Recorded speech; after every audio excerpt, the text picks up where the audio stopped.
Deus querido, nesse momento, Senhor. Nós queremos te agradecer, Paizinho, mesmo que a tecnologia não tenha nos ajudado nesses últimos dias, eu creio, Senhor, que as tuas bênçãos continuam sendo derramadas sobre nós, sobre cada um desse grupo, que tem escutado mais de ti, que tem ouvido mais da tua palavra. Nós somos gratos por isso, Pai. Somos gratos porque fomos chamados para frutificar, porque fomos escolhidos. Senhor, nós queremos dar frutos e que esse fruto permaneça em cada um que está nesse grupo, meu Deus. E por quê, Pai, nós pedimos tanto isso, Senhor, para que Deus, tu venha, Senhor, conceder o que nós pedimos ao Deus Pai. Senhor amado, Deus querido, em nome de Jesus Cristo, abençoa esse momento em que o teu evangelho vai ser pregado, meu Pai. Abençoa ao Renato que está aqui, Senhor, disposto, Senhor, disponível para ti, meu Pai, e para todos os irmãos que estão aqui. Somos servos, papai, somos servos e nós queremos levar essa palavra enquanto nos for permitido. Nos abençoa e que esse momento seja um momento de grande união e de comunhão contigo. É em nome de Jesus que nós oramos. Amém. Glória a Deus, glória a Jesus. Muito obrigado, Jane, que Deus a recompense grandemente. Então, continuando aqui o Evangelho segundo escreveu João Marcos, né, já no final do capítulo 11. Hoje nós estamos estudando aqui a entrada, né, a entrada triunfal, já passamos da entrada triunfal, perdão, e estamos na última semana em que Jesus está entre os homens, né, em que Jesus fez a sua visitação à nação de Israel, né, glória a Deus, glória a Jesus.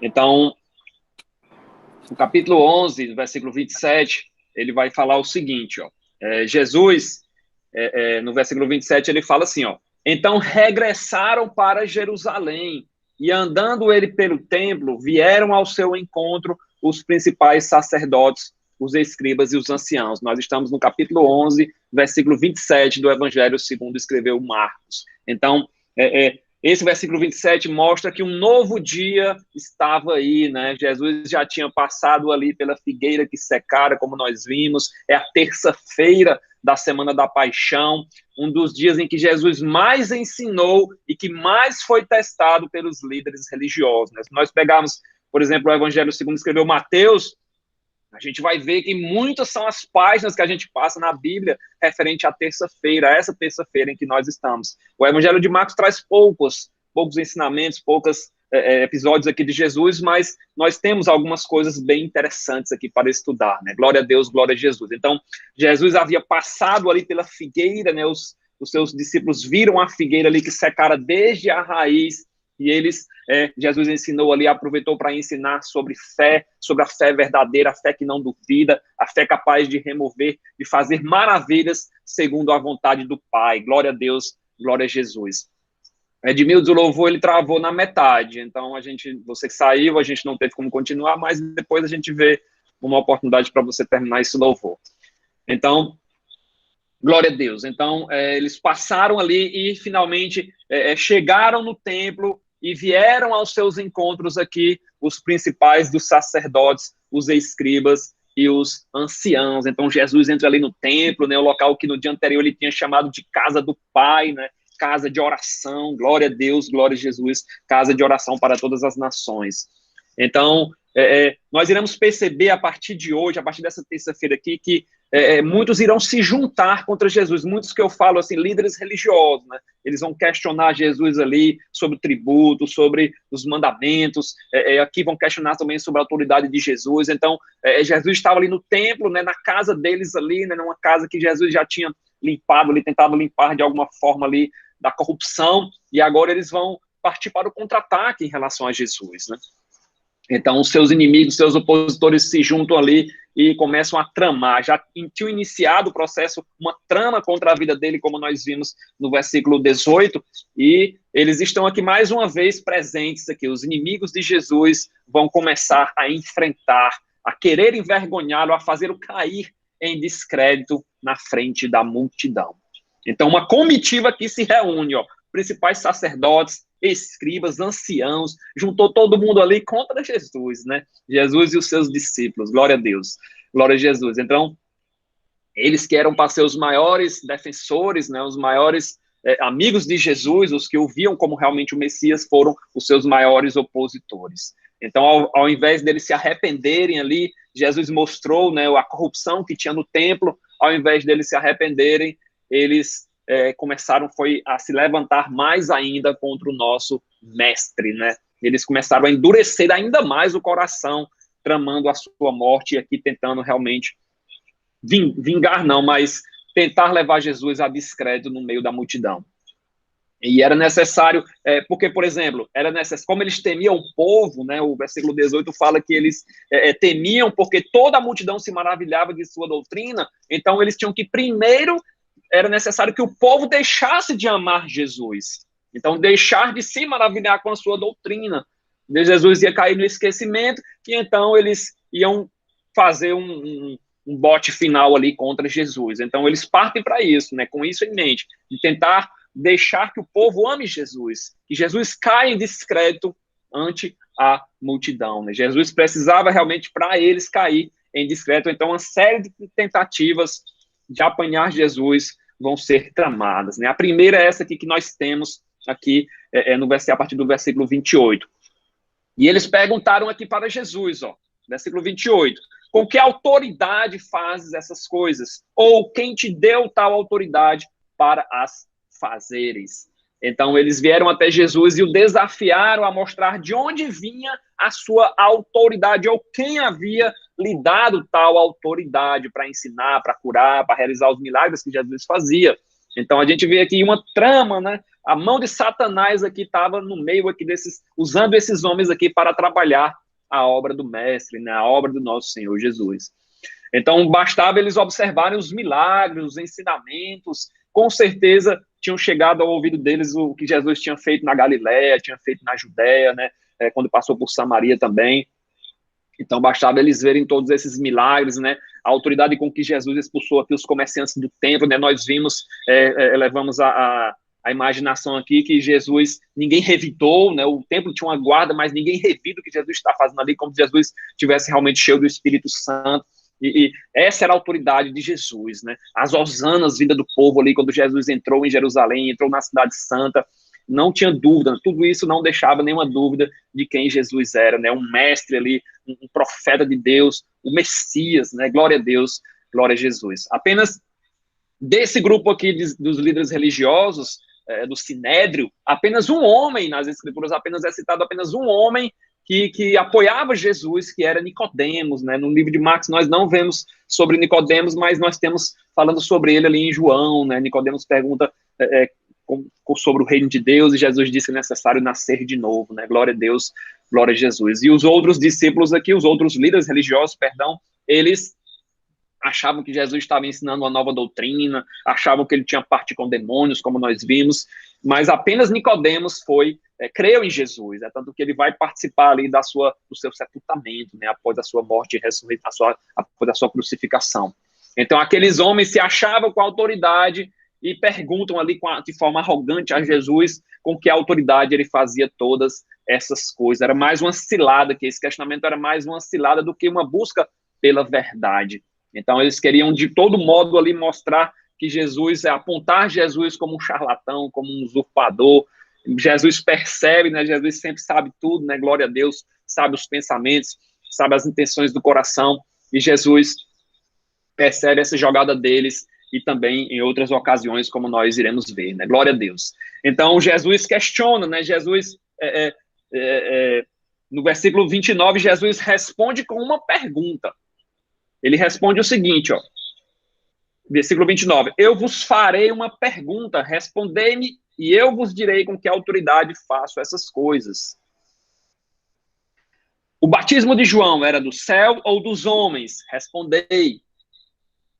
Versículo 31 fala que eles discorriam entre si, se dissermos do céu, ele dirá, então por que não acreditastes nele?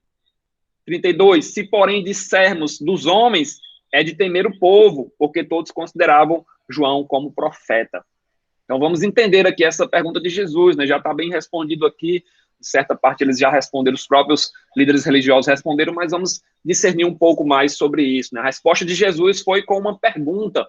ele precisava, ele sempre ensinou, e Marcos não fala isso, mas ele sempre ensinava que os discípulos precisavam ser prudentes como serpentes, pois eles iam ser enviados no meio de lobos, né, ovelha no meio de lobos. Então Jesus, de certa forma, ele percebe aqui a malícia, percebe aqui que eles estavam querendo pegar Jesus ali em alguma palavra errada, tentar fazer Jesus falhar em alguma resposta.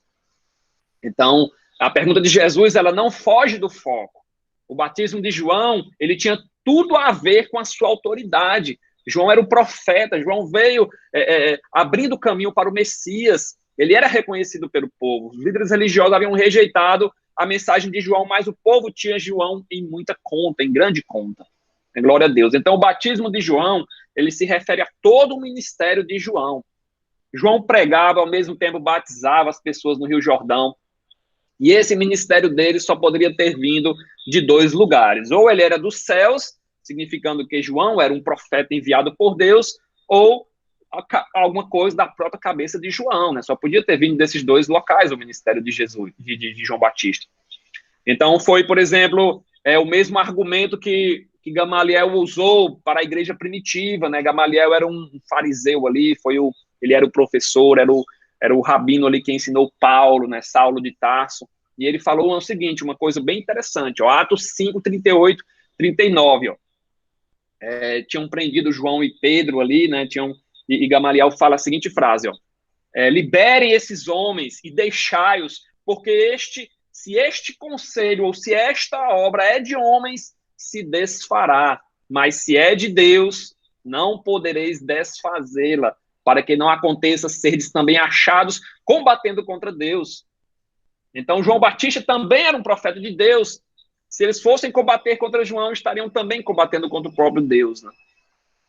Que conselho sábio aí do Gamaliel, né? Glória a Deus, glória a Jesus. Então, a preocupação daqueles homens não era buscar a verdade, mas achar um erro, achar um argumento contra Jesus Cristo. E ante a pergunta de Jesus, eles se questionam ali, né? Se eles dissessem que a doutrina era de homens, eles tinham medo do povo.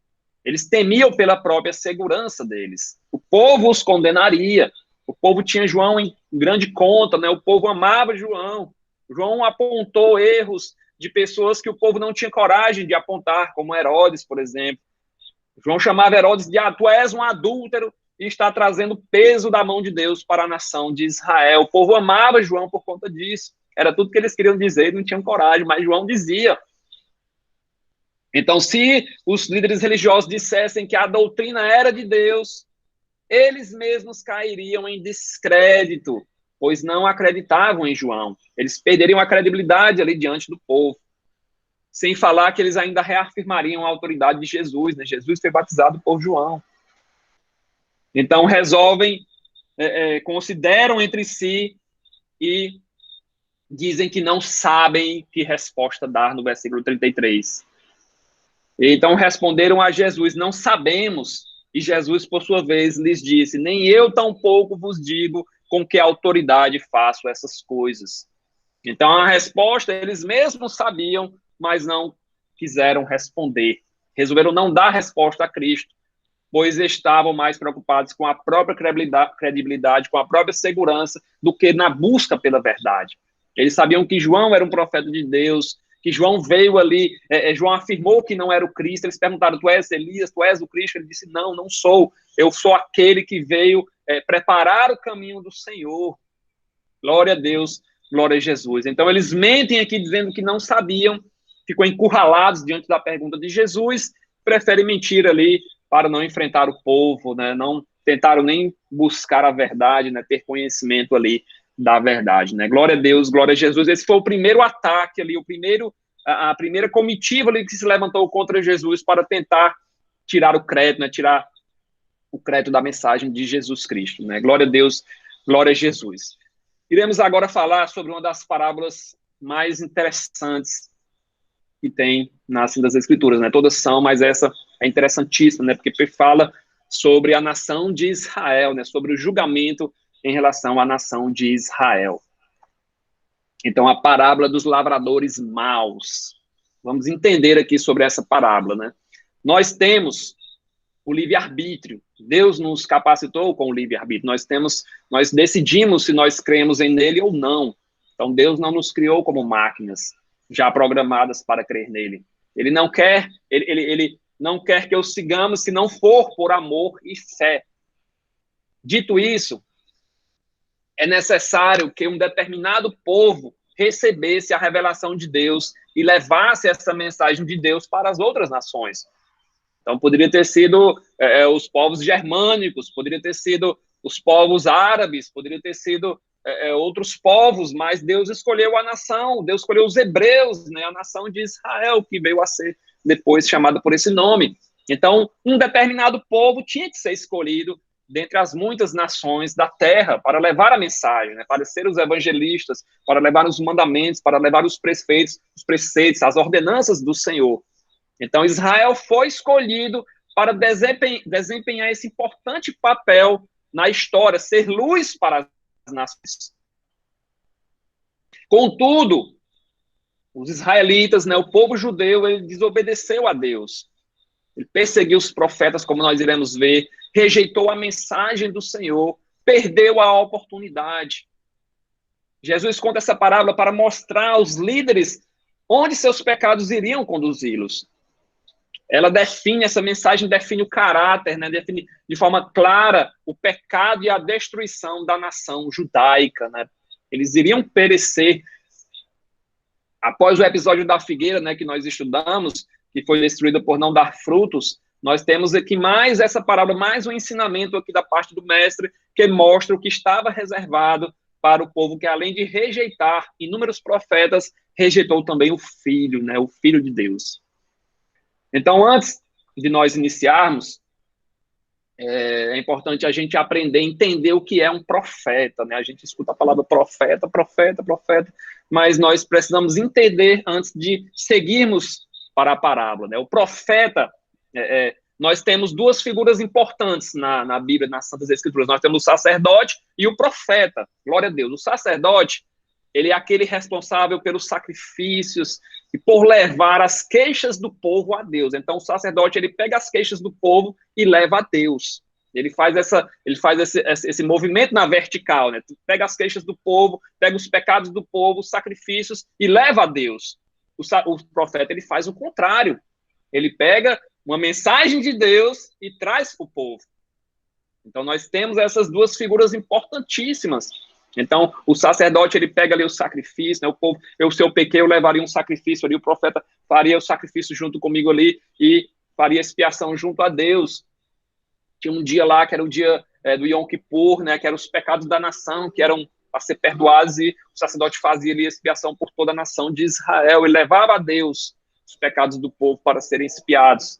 O profeta, não. Deus tinha uma mensagem, e a mensagem era dada ao profeta, e o profeta transmitia ao povo. Glória a Deus. Então, o profeta era alguém chamado por Deus para cumprir uma determinada tarefa, ou várias tarefas, né, dependendo do tamanho do ministério do profeta, especialmente entregar uma mensagem do próprio Deus. E geralmente não era uma mensagem boa, né? Geralmente era uma mensagem, era um chicote, né, como diz o Evandro, né, o chicote de Jeová. Então, o profeta era a boca de Deus. É o meio pelo qual Deus fala com o seu povo. Ele era o representante, né? Era o arauto de Deus e da sua palavra. O sacerdote, ele tinha que ser uma pessoa com ética, né? Tinha que ser uma pessoa idônea, né? Glória a Deus. Ele denunciava as injustiças, as violências cometidas pelo povo. Nós temos, por exemplo, profetas ali como o profeta Natan, que denunciou ali o pecado de Davi, o profeta Isaías, que denunciou o pecado da nação de Israel, Elias, né? Lutou contra a idolatria ali do rei Acabe, né, do Reino do Norte, Eliseu, diversos outros profetas, Oséias, né, Oséias foi um grande profeta, um dos profetas menores, mas foi um grande profeta. Deus manda ele se casar com uma prostituta para mostrar como o povo havia se prostituído com idolatria, né, com outras nações ali. Até os nomes dos filhos de Oséias eram parte da mensagem de Oséias, né, bênção, profeta Oséias. Então, Deus levanta os profetas para nações, para povos, para pessoas específicas. Por exemplo, os profetas menores, nós temos Joel, Miqueias, Abacuque, Sofonias, foram profetas para o reino de Judá, numa época em que o reino estava dividido, tinha o reino de Judá ao sul e o reino de Israel ao norte. Amós e Oséias foram profetas para o reino de Israel ao norte. Nós temos Jonas, Naum, Obadias, que foram para nações, né? Jonas foi para Nínive, Naum foi para a Síria, Obadias foi para Edom, Ageu, Zacarias e Malaquias foram para os judeus pós-exílio. Então, diversos profetas, né? João Batista foi para a nação de Israel ali preparando o caminho do Senhor. Nós vemos até profetas no nascimento de Jesus, né? Simeão e Ana profetizaram ali para Maria e José quando Jesus foi apresentado ao templo. Então, a mensagem dos profetas, por exemplo, eles sempre começavam assim, ó, assim diz o Senhor, né? Então, a mensagem de Deus. Aí, quando chega Jesus, ele já diz assim, ó, em verdade, eu vos digo. Ou seja, não é mais o Senhor que está falando, é o próprio Senhor ali falando, né? Glória a Deus, né? Assim diz o Senhor, é a mensagem do profeta. Jesus já diz, em verdade, eu vos digo, né? Glória a Deus, glória a Jesus. É o próprio Deus falando ali com o povo, né?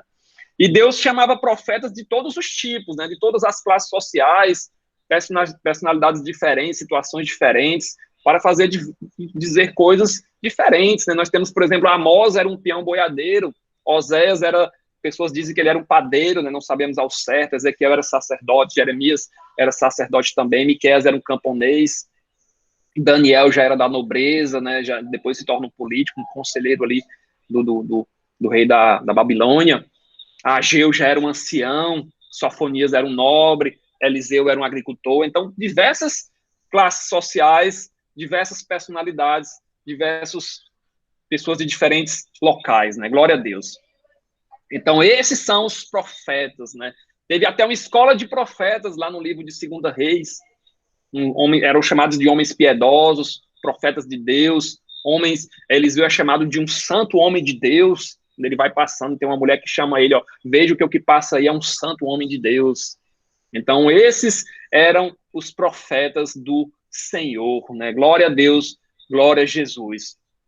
E o profeta, eu queria só ilustrar como o profeta trabalhava, né? Como é que era a mensagem do profeta ali, citando um exemplo de Elias, né? Elias foi um dos grandes profetas ali, um dos profetas maiores que já existiu ali, apesar de não ter um livro só sobre Elias, mas existe um trecho bom ali no livro de 1 Reis, né? Eu vou abrir aqui o livro de 1 Reis, a partir do capítulo 18, ó, 1 Reis 18,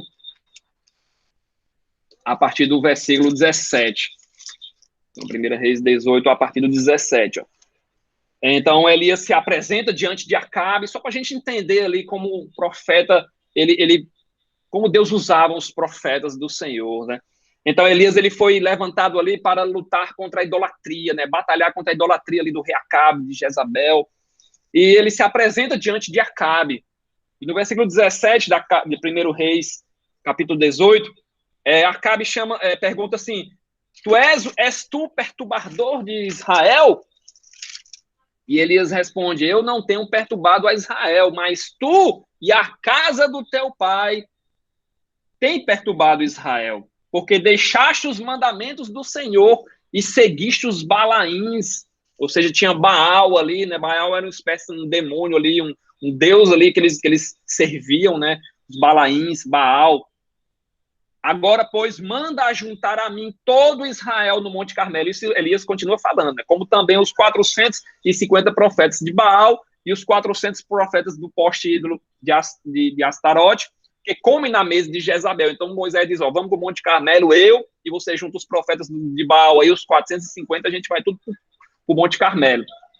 O versículo 20 fala que Acabe mandou mensageiros, juntou todos os profetas ali, e no versículo 21, Elias se chegou a todo o povo e disse, versículo 21, até quando vocês vão ficar em dois pensamentos? Vocês vão ficar servindo a dois senhores? Se o Senhor é Deus, seguiu. Se é Baal, seguiu. Porém, o povo não respondia nada. Aí Elias começa a estabelecer um desafio ali entre os profetas de Baal. No versículo 23, ele fala o seguinte, ó, dê-me, pois, 2 novilhos, ó, separem 2 novilhos aí, eu vou ficar com um, e os profetas de Baal vão ficar com outro. Então, dê-me, pois, 2 novilhos, escolha eles para si um dos novilhos, e dividam em pedaços e ponha sobre a lenha, ou seja, faça um sacrifício ali ao seu Deus, né? Mas só que vocês não podem atear fogo.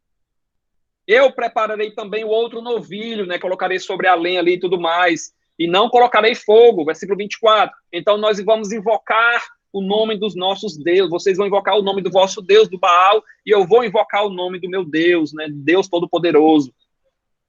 E o Deus que, e o povo, e há de ser que é o Deus que responder com fogo, esse é o Deus verdadeiro, glória a Deus, oh Deus. Então, e todo o povo respondeu, essa mensagem é boa, né? Boa essa palavra. Então, os profetas de Baal começam ali a preparar, né? Eles começam a invocar o Deus deles, né? Tomaram o novilho que ele foi dado, prepararam, invocaram o nome de Baal, de manhã até meio-dia, versículo 26 fala que foi de manhã até meio-dia lá, eles, Baal, responde-nos, Baal, responde-nos, porém, não, ninguém respondia. Eles se movimentavam ao redor ali do novilho, mas ninguém respondia, né? Calado ficou, calado estava, calado ficou. Aí, ao meio-dia, versículo 27, Elias, já cansado ali, já estava zombando dos coitados, né? Elias zombava deles, ó, dizendo, clamar em altas vozes, falem mais alto, porque ele deve ser um deus aí, esse Baal, pode ser que ele esteja meditando, ou atendendo a necessidades, ou de viagem, ou está dormindo, então fale mais alto aí, que se ele estiver dormindo, ele vai despertar. E eles clamaram em altas vozes, e fizeram tudo ali, derramaram o próprio sangue ali no versículo 28, mas nada de Baal responder. Até que no versículo 28, 29, perdão, versículo 30, Elias diz ao povo, ó, cheguem-se, né? Vamos chegar todo mundo aqui agora. E todo o povo chegou a ele. Elias restaurou o altar do Senhor, ou seja, consertou o altar ali, né? Colocou as pedras em ordem, tomou 12 pedras, versículo 31, segundo o número das tribos de Israel, ao qual vier a palavra do Senhor, dizendo, Israel será o teu nome. Então, com essas pedras, versículo 32, ele edificou um altar em nome do Senhor, depois fez um rego, né, um valado ao redor, e colocou água, né? Versículo 33, ele armou a lenha, dividiu o novilho em pedaços, pôs sobre a lenha, pediu para encher de água, versículo 34, 4 cântaros e derramou sobre o holocausto. Ou seja, ficou ensopado ali, né? Se você não, a gente às vezes não consegue botar fogo nem no seco, quanto mais no molhado, no encharcado. Então mandou eles repetirem, fazer pela segunda vez e o fizeram, ou seja, jogaram 8 cântaros ali, terceira vez, ó, 12 cântaros. Então estava encharcado ali a lenha, estava encharcado as pedras, estava encharcado o novilho, a água já estava se espalhando lá por todo o canto, de maneira que a água corria, versículo 35, ao redor do altar. Ele encheu também a água do rego, do valado, né? E ele começa a orar, versículo 36. Ó Senhor, Deus de Abraão, de Isaque e de Jacó, fique hoje sabendo que tu és Deus em Israel e que eu sou teu servo e que segundo a tua palavra fiz todas essas coisas. Responde-me, Senhor, responde-me, para que este povo saiba que tu, Senhor, és Deus e que a ti fizeste retroceder o coração deles. Então caiu fogo do céu e consumiu o holocausto, a lenha, as pedras e a terra, e ainda lambeu a água que estava no rego, né? O que vendo o povo caiu de rosto em terra e disse, o Senhor é Deus, o Senhor é Deus. Glória a Deus, glória a Jesus. Então isso é um profeta do Senhor, né? Um homem digno, um homem honrado, um homem ali que paga o preço mesmo, um homem que Deus usa para levar julgamento, para levar a sua palavra. Aqui ele estava enfrentando 450 profetas de um Deus lá, o Baal, um demônio, né? E ele sai vitorioso aqui porque ele confiou no Senhor, ele confiou na sua palavra, confiou que o Senhor ia, segundo a sua palavra, responder dos altos céus. Glória a Deus, glória a Jesus. Então, voltando para a nossa parábola aqui dos lavradores maus, nós vamos entender agora porque nós falamos antes sobre profetas, né? Sobre os profetas do Senhor. Então, vamos ler a parábola, né? Até o versículo 8 nós iremos ler aqui para trazer um melhor entendimento. Ó. Versículo 1, capítulo 12. Depois entrou Jesus a falar-lhe por parábola. Um homem plantou uma vinha, um vinhedo, cercou-a com uma sebe, construiu um lagar, edificou uma torre, arrendou-a a uns lavradores e saiu do país, ausentou-se do país. No tempo da colheita, versículo 2, enviou um servo para os lavradores para que recebesse deles dos frutos da vinha. Eles, porém, o agarraram, espancaram e o despacharam vazio. De novo, lhes enviou outro servo, E eles o esbordoaram na cabeça, deram um pancada na cabeça dele e o insultaram. Ainda outro lhes mandou, e a este mataram. Muitos outros lhe enviou, dos quais espancaram uns, mataram outros. Restava-lhe apenas um, seu filho amado. A este lhe enviou, por fim, dizendo: respeitarão a meu filho. Mas os tais lavradores disseram entre si: este é o herdeiro. Ora, vamos, matemo-lo, e a herança será nossa. E agarrando, mataram-no e o atiraram para fora da vinha. Versículo 9. Que fará, pois, o dono da vinha? Virá, exterminará aqueles lavradores e passará a vinha a outros. Então, essa é a parábola dos lavradores maus. Vamos entender porque ela é cheia, ela é rica em significado. Glória a Deus. Então, nessa parábola, o reino de Deus ele é comparado aqui a uma vinha. Assim como a vinha precisa de cuidados, o reino de Deus também precisa de cuidados, precisa de pessoas, de trabalhadores. Essa vinha ela estava toda completa. Nós iremos ver aqui que ela tinha uma sebe, outras traduções falam que era um valado, ou seja, era como se fosse um muro, né, uma espécie de muro ali para proteger de ladrões, para proteger de animais selvagens. Ela tinha um lagar, construir um lagar é um local onde você, após colher as uvas, você colocava no lagar e pisava ali as uvas, né, espremia as uvas para sair ali o sumo, o suco, né, para fazer o vinho ou outra coisa qualquer. E uma torre foi edificada. A torre ali guardava o vinho que havia sido produzido, servia de alojamento para os operários, né? Os operários trabalhavam, depois descansavam ali na torre. E também de lá você conseguiria ver se vinha algum ladrão, né? Se vinha algum salteador. Fazia uma espécie de segurança, né, lá de cima. Então, essa parábola nós podemos tirar dela o seguinte: o Senhor da vinha é Deus. A vinha é o reino de Deus, que até aquele momento estava sob o cuidado dos trabalhadores, ou seja, da nação de Israel. A nação de Israel ela tinha proteção, tinha trabalho, tinha comida. Os lavradores, né, o Senhor arrenda a vinha, são os líderes religiosos, ou seja, a nação de Israel. Os servos do Senhor da terra, os servos que são enviados para receber os frutos da vinha, esses são os profetas, né, que foram fiéis a Deus e pregaram para Israel. Então, eles foram enviados ali para saber se Israel estava nos caminhos do Senhor, os profetas, que nós acabamos de falar sobre eles. O filho que foi enviado aqui, o filho amado, foi Jesus Cristo. E os últimos lavradores, a quem a vinha será passada, são os gentios e os judeus que creem em Jesus. Então, nós podemos tirar esses ensinamentos dessa parábola. Deus cercou Israel com todo cuidado, libertou da escravidão, sustentou, guiou, abençoou. Deus fez tudo por Israel. Deu boas leis, deu boas ordenanças, deu uma boa terra, expulsou 7 nações lá de Canaã. Grandes impérios passaram ali e o povo existia até aquele tempo de Jesus.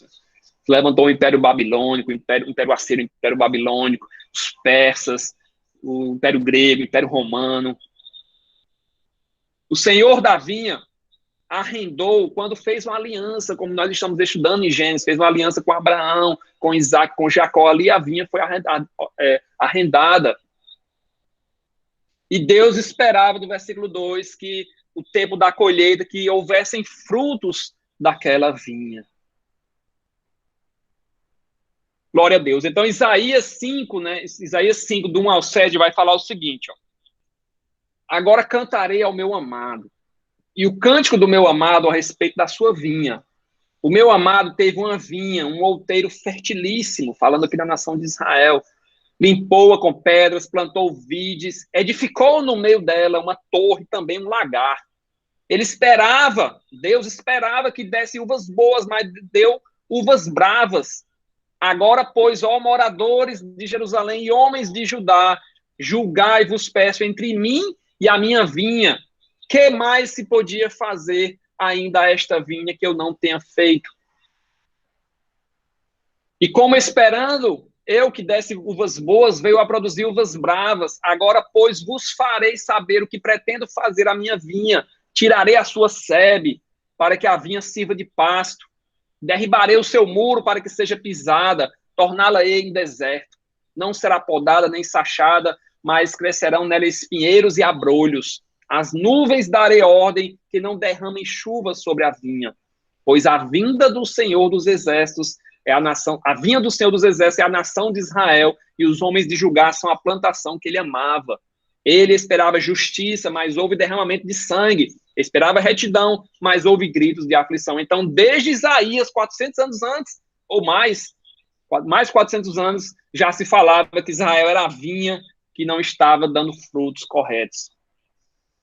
Então, o Senhor enviou servos para colher os frutos, para verificar se tudo estava indo conforme ele queria, mas os servos foram maltratados. A gente vê que servo após servo, os que foram enviados, né, os profetas que foram enviados, profeta após profeta, foram todos em vão.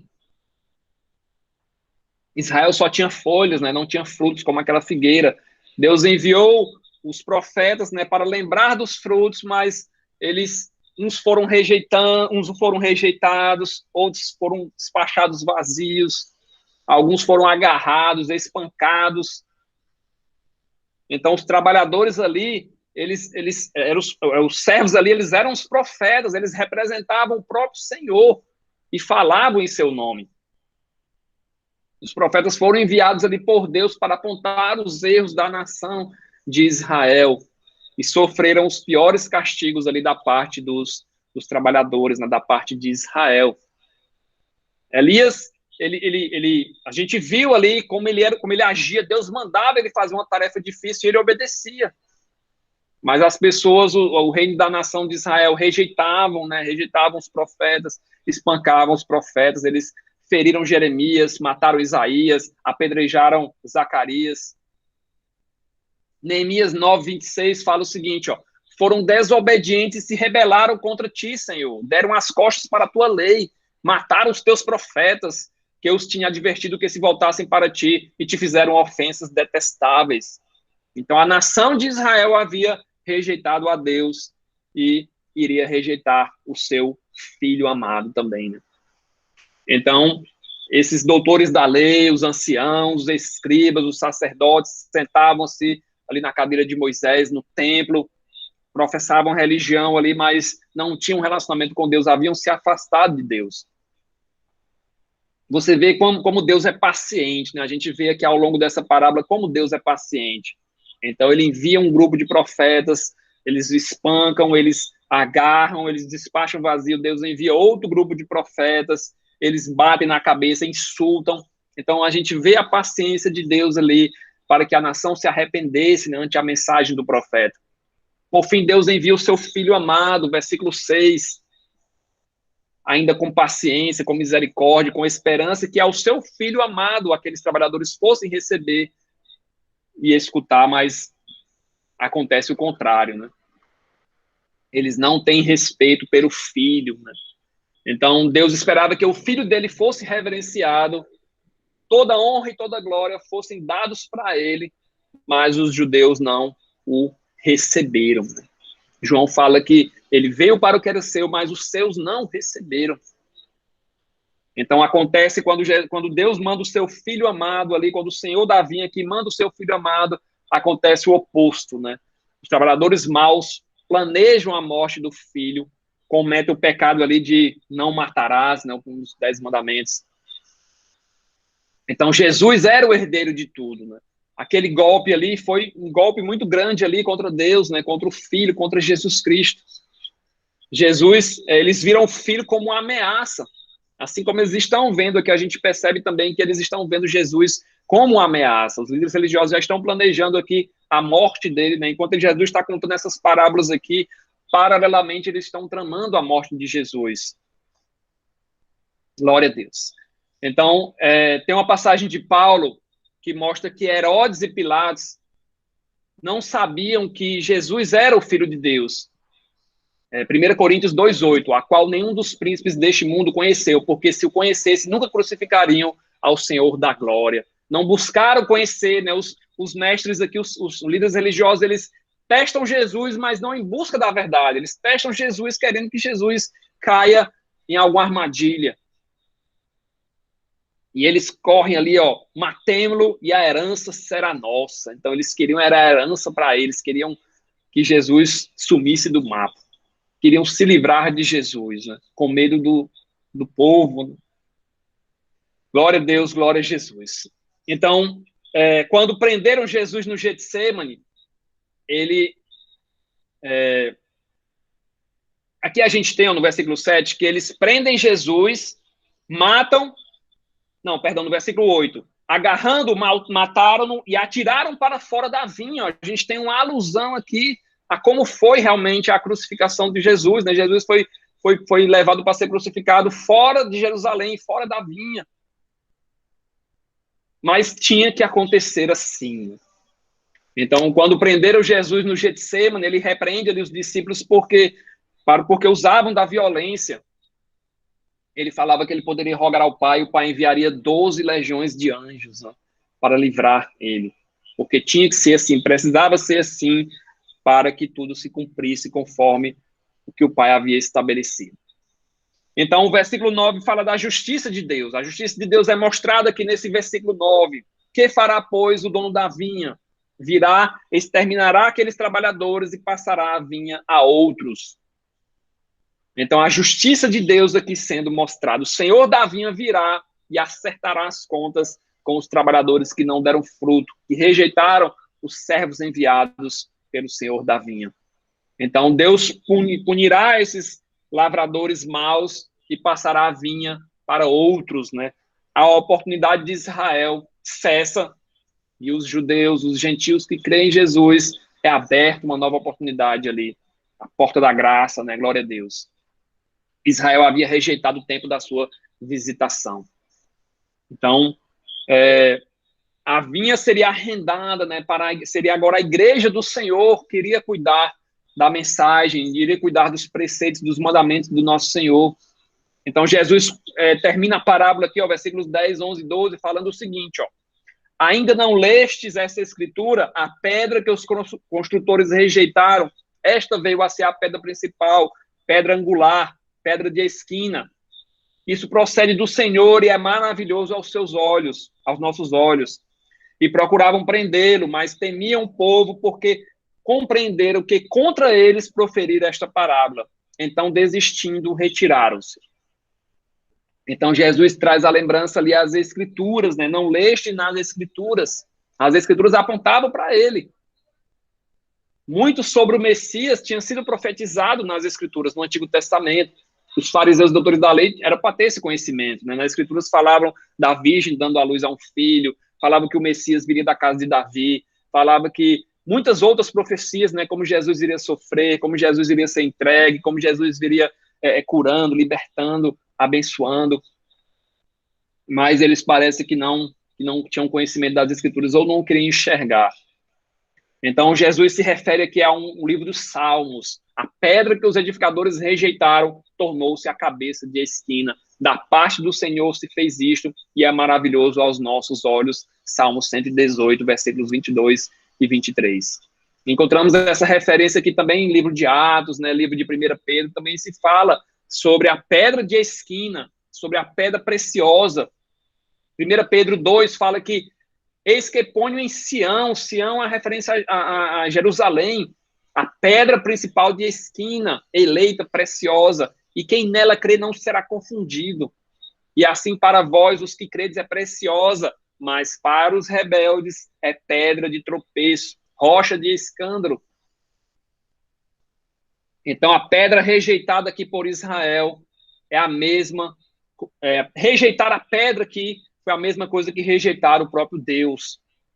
A pedra rejeitada veio a ser a pedra principal. Foi nela que o Senhor edificou a sua igreja. O alicerce da igreja do Senhor é Jesus Cristo, a pedra fundamental, a pedra principal, a pedra de esquina. Para os lavradores, para os líderes religiosos, Jesus era uma pedra de tropeço, mas ele era a pedra principal. Então, para os gentios e judeus crentes, Cristo seria a pedra em que a igreja seria edificada. Não há judeu nem grego, escravo ou livre, homem ou mulher, porque todos vós sois um em Cristo. Então, isso procede do Senhor e é maravilhoso aos nossos olhos. Glória a Deus. Então, tudo está patente aos olhos do Senhor, né? A gente percebe que a paciência do Senhor enviando os profetas ao longo dos anos, né? Isso não foi, ele não enviou um atrás do outro, não. Foi um período muito grande de tempo, né? Anos e anos aí, séculos e séculos enviando profetas, tentando trazer a nação ao entendimento, que a nação deixasse a idolatria, deixasse os povos, não se misturasse com os povos, mas o povo não fez isso, né? Então, Mateus, ele traz, depois que ele termina aqui a parábola, ele traz um versículo bem interessante. Mateus 21:43, ele fala o seguinte, ó. Porque Jesus falando, né? Portanto, eu lhes digo que o reino de Deus será tirado de vocês e será dado a um povo que dê os frutos do reino. Aquele que cair sobre esta pedra será despedaçado e aquele sobre quem ela cair será reduzido a pó. Então, os judeus perderiam o privilégio. Jesus deixa isso bem escrito, né? Bem documentado. E a vinha seria dada a outros, nasceria a igreja do Senhor. E foi assim que nós sabemos que aconteceu. Então foram removidos os judeus por serem produtivos e foi colocado ali a igreja do Senhor, que seria produtiva, né? Glória a Deus. Então eles tentam ali maquinar o mal, versículo 12, já finalizando, procuravam prendê-lo, mas temiam o povo, porque compreenderam que contra eles proferia esta parábola. Então, desistindo, retiraram-se. Então, nós podemos, para a gente finalizar esse estudo dessa parábola, nós podemos observar algumas características de Deus aqui nessa parábola. Nós temos, por exemplo, preceitos de Deus, temos a paciência do Senhor, temos que uma hora virá o juízo, uma hora virá a punição. Então, os preceitos do Senhor é que Ele quer que nós demos frutos, né? Ele quer que nós, por exemplo, como igreja do Senhor, demos fruto. Então, como é que nós damos fruto? Pregando a sua palavra, ensinando a sua palavra, evangelizando, trazendo pessoas para o seu reino. O Senhor é paciente. Por exemplo, aquelas pessoas que não aceitam, ele é paciente. Mas uma hora vai vir a punição, uma hora vai vir o juízo. Outro ensinamento que nós podemos tirar dessa parábola é que os homens jamais podem frustrar os planos de Deus. A vinha foi dada para Israel. Israel, de certa forma, para as pessoas, eles poderiam estar frustrando os planos de Deus, mas Deus não pode ser, os planos dele não podem ser frustrados, né? Os homens podem fracassar, mas Deus não fracassa. O seu propósito tem que se cumprir. O seu plano tem que se cumprir. Deus retira, então, a administração de Israel e escolhe um povo, né? Escolhe ali um povo de todas as nações para adorar o seu nome e proclamar a sua palavra até os confins da terra. Glória a Deus, glória a Jesus. Então, nós vamos finalizar por aqui. Não daria tempo a gente falar sobre o tributo, também seria muita informação, mas são esses ensinamentos de Jesus a partir de agora, a partir dessa última semana, eles são cada vez mais profundos, né? A gente vai ver Jesus falando sobre o fim dos tempos, a gente vai ver Jesus falando ainda sobre os grandes mandamentos, a gente vai ver Jesus falando sobre sermões proféticos, né, sobre a grande tribulação, sobre eventos do fim. Glória a Deus, glória a Jesus. Jane, você pode ficar à vontade, se você for orar, pedir para alguém orar, tá ok? Ok. Palavra abençoada, né? Tremenda isso aí. Nós temos aí que gerar frutos, né? Então, vamos todos seguir o nosso caminho e vamos cuidar para gerar frutos.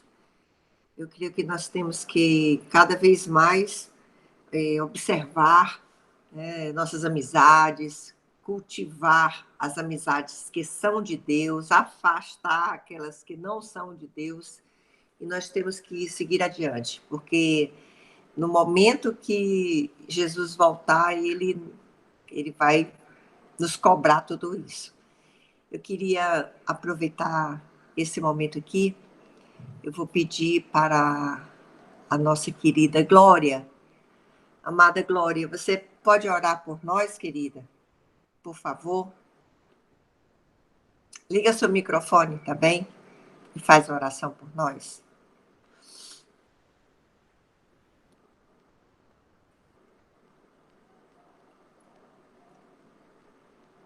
Acho que ela não está escutando, né?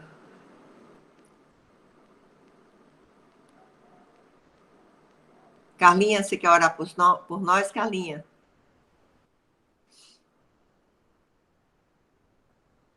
Liga teu microfone.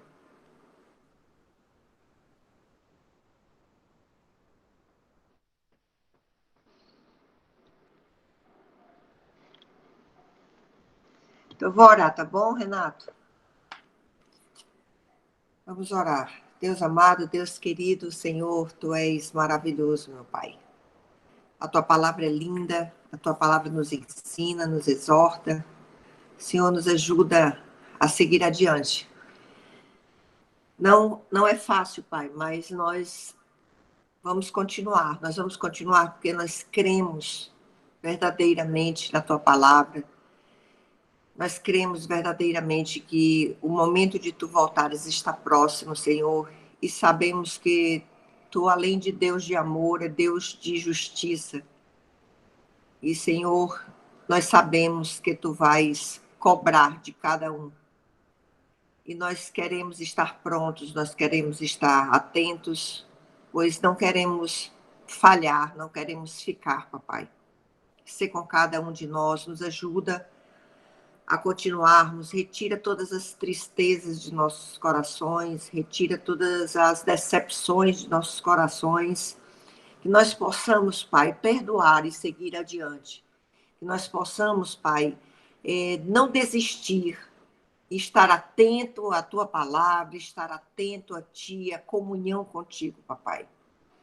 Nos ajuda, porque precisamos muito de Ti. E eu peço por cada um que está aqui nesse grupo, Senhor, que abençoe a cada um, a cada família. E eu te peço, Paizinho, que a cada um, Senhor, aos nossos filhos, aos nossos cônjuges, aos nossos pais e irmãos, aos nossos amigos queridos, que Tu venhas abençoá-los e dar força a cada um deles, Pai, a seguir adiante. Nós nos alegramos porque a Tua palavra nos mantém para cima, Tua palavra nos alegra, Tua palavra nos fortalece, e nós queremos Te agradecer por isso. Agradeço pela vida do Renato, louvo a Ti pela vida dele, porque verdadeiramente é um homem de Deus que tem se doado aos estudos da Tua palavra e ao ensino da Tua palavra. E eu creio assim que é algo muito precioso aos Teus olhos, papai. Então, Pai, que o galardão dele seja maravilhoso, seja digno, Pai, de tudo que ele tem feito. Abençoa esse homem de Deus, meu Pai, dá força a ele, saúde, e que ele possa seguir adiante, sempre assim como ele é, uma pessoa maravilhosa, uma pessoa cheia de Deus. Nós te agradecemos em nome de Jesus. Amém. Amém, Jane. Que bênção, muito obrigado. Então, hoje à tarde eu estava vendo um culto, né? Estava vendo um culto de um pastor que eu gosto muito, e ele trouxe à memória o fato de que nós não oramos mais pela vinda do reino do Senhor. Jesus, ele ensinou ali, né, na oração que nós conhecemos, a oração do Pai Nosso, né? Pai Nosso que estás no céu, santificado seja o teu nome, venha a nós o vosso reino. Então, ele diz que as pessoas têm que orar mais pela vinda do reino do Senhor. A gente sabe que a vinda do reino do Senhor envolve a ira de Deus vindo também, né? Envolve tribulação, mas é da vontade do Pai que a gente ore pela vida do reino. Senão Jesus não tinha ensinado ali aos seus discípulos que mal sabiam orar, que era necessário vir o teu reino. Então, eu quero fazer essa oração para a gente finalizar, clamando ao Senhor, né, que venha o seu reino, né, que se cumpra a sua palavra, que ele volte logo, né, glória a Deus. Senhor Deus e Pai de nosso Senhor Jesus, Pai de eterno amor, Pai de eterna misericórdia, Senhor, muito obrigado por tudo, Pai, por mais esse dia, por mais esse momento que estamos aqui reunidos em Teu santo nome. E, Pai, estamos aqui para clamar pela vinda do Teu reino, Pai. Que sabemos, Pai, que os tempos são maus, os tempos são como aqueles que Tu falaste, dores de parto. As dores de parto, elas começam e elas, aos poucos, vão se intensificando até que o bebê, a criança nasça. Nós sabemos que o tempo de nascer, o tempo da ira está chegando, Pai, o tempo da tribulação, os sinais apontam e nós clamamos, Pai, pela vinda do Teu reino, pela Tua vida para resgatar a Tua igreja, pela Tua vinda, Pai, para estabelecer o Teu reino aqui na terra, onde Tu vencerás o príncipe desse mundo e estabelecerá o Teu reino eterno, o reino de paz, de amor, o reino de harmonia, um reino de bênção, de vitória, Pai, onde Tu estarás reinando ali desde a cidade santa, Pai. Nós seremos o Teu reino de sacerdotes, o Teu reino santo, Pai. Em nome de Jesus eu te peço, Pai, abençoa a vida de cada um que está aqui, abençoa, Pai, dá uma noite de paz, uma noite tranquila. Pai, Tu sabe as lutas de cada um, Tu sabe, Pai, porque cada um clama, Tu sabe, Pai, em nome de Jesus, as orações de cada um. Tu sabes, Pai, aquelas orações feitas no quarto, trancado ali, onde só Tu e a pessoa sabe, Pai, o pedido, a oração. E eu te peço, em nome de Jesus, escuta as nossas orações, Pai, escuta o nosso clamor, escuta, Pai, em nome de Jesus, as nossas petições, Pai, que as Tuas promessas se cumpram na nossa vida, Pai. Em nome de Jesus, que possamos ter uma noite de paz, que amanhã seja um novo dia, um dia abençoado, um dia para a honra e glória do Teu santo nome, que possamos estar aqui, Pai, mais uma vez reunidos, no mesmo horário, estudando a Tua palavra, estudando o livro da criação, o livro de Gênesis, que possamos, Pai, esperar ansiosa a Tua volta, Pai. Em nome de Jesus, fica conosco, Senhor. Nos abençoa, nos guarda o que nós te pedimos, em nome de Jesus. Amém. Maranata, ora vem, Senhor Jesus. A paz do Senhor a todos. Deus abençoe cada um. Paz do Senhor para todos. Deus abençoe. Deus abençoe. Paz, Eliane. Paz, Jane.